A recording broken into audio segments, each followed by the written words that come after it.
What does come to your mind when hearing the name Guinea-Bissau? I have to admit that basically nothing came to mind before I visited. But traveling teaches. Where there are the smallest expectations, you find the biggest surprises.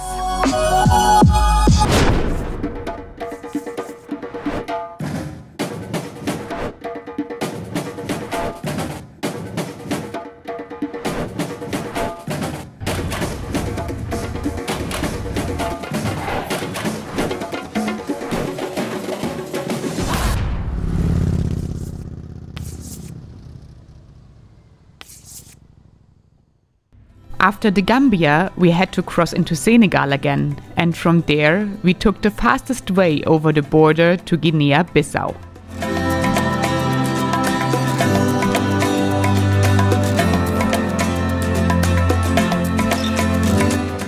We're at the border now from Senegal to Guinea-Bissau. So far it went very smooth, we'll see how the next posts are.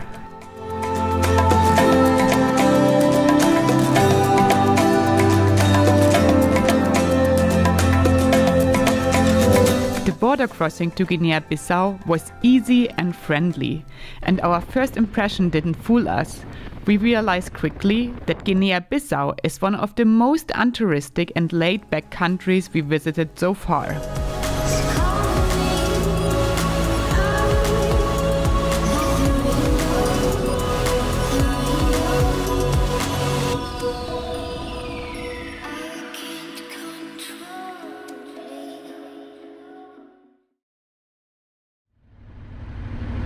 So far the main roads from Mauritania to Senegal to here have been quite good, but I have the feeling that this is over now.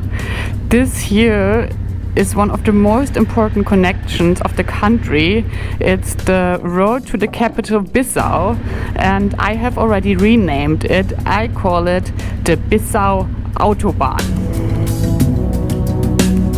So just in case you're wondering how road conditions are, this is the road that goes to the international border from Guinea-Bissau to Senegal. As you can see, the earth is completely red now. My motorcycle is blending in.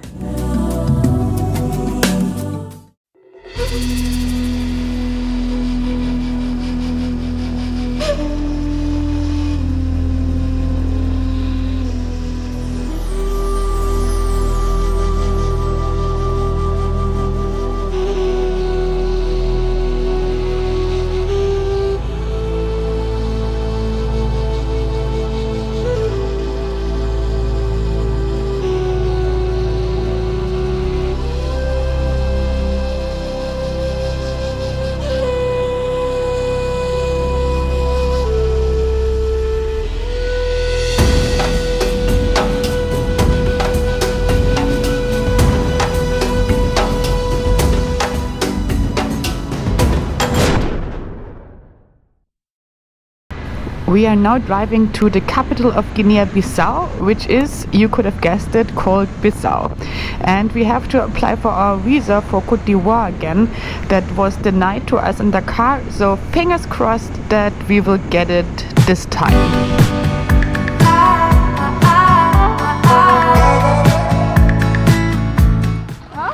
Moto. Oh, was? Ouais. Okay.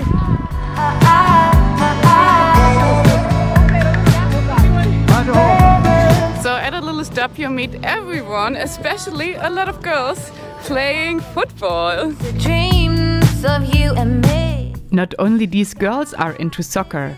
It soon turned out that even if there was no other electricity available, each bigger town has at least one generator to run a TV to not miss a single soccer game. By the way, did I just call Guinea-Bissau laid back?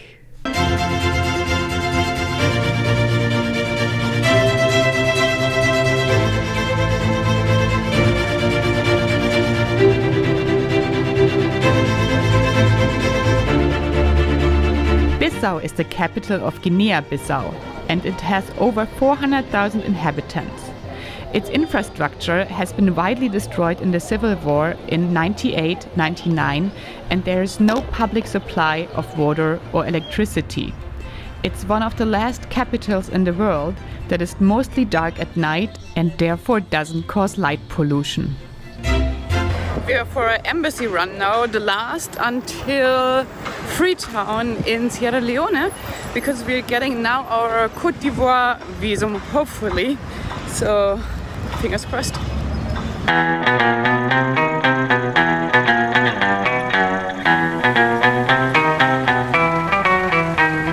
So that was a little bit of disappointment. We just went to the consulate of Cote d'Ivoire here in Bissau, but the consulate is closed until tomorrow morning.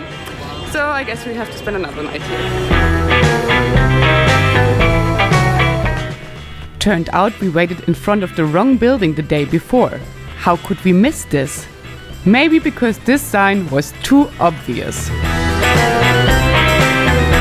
we got back our passports from the embassy of Cote d'Ivoire and we got the visa. And now we're off into mainland Guinea-Bissau and we're going to explore.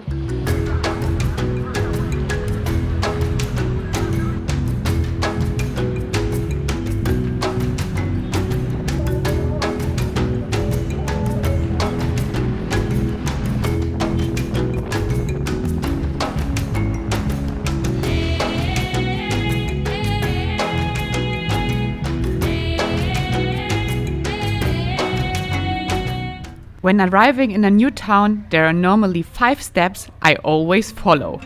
Step 1. Find a secure parking for the motorcycle. An indication for a secure parking: there are always chickens. Step 2. Find a nice place to stay, preferably with pretty decoration.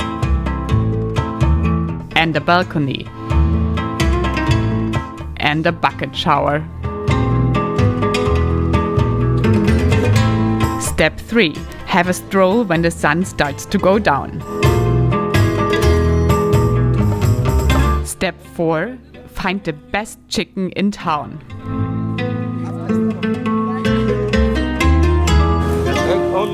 Barbecue on the roadside. Step 5. Accept the invitation to a dance that turns out to be the political rally of 2 competing parties for the presidential election. Ignore that all the travel warnings for this country advise strictly not to join any political gatherings.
Morning in Guinea-Bissau. We are heading off now for the border to Guinea-Conakry.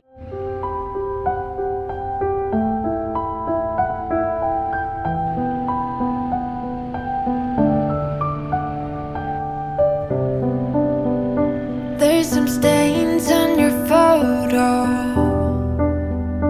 little cracks on your rusty frame. A lot of kids. Bonjour.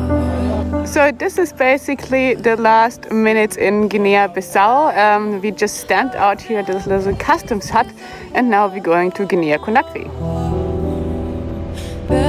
Goodbye Guinea-Bissau. Wow, what a beautiful country with such nice people. Really loved our stay and Looking super forward to the other Guinea now. As far as way back goes, still standing by your side. You know I'll be right here when The road to the border of Guinea-Conakry didn't exist on any of our maps, but it was like a gravel autobahn. 15 smooth kilometers until we hit the border of Guinea-Conakry, which has about 7 times the size of Guinea-Bissau. It's very nice.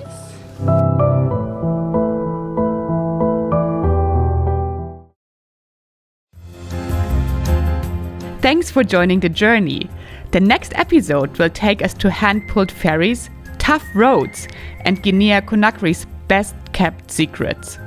As always, comment and give me a thumbs up if you liked this episode, and subscribe to travel with me to the next countries.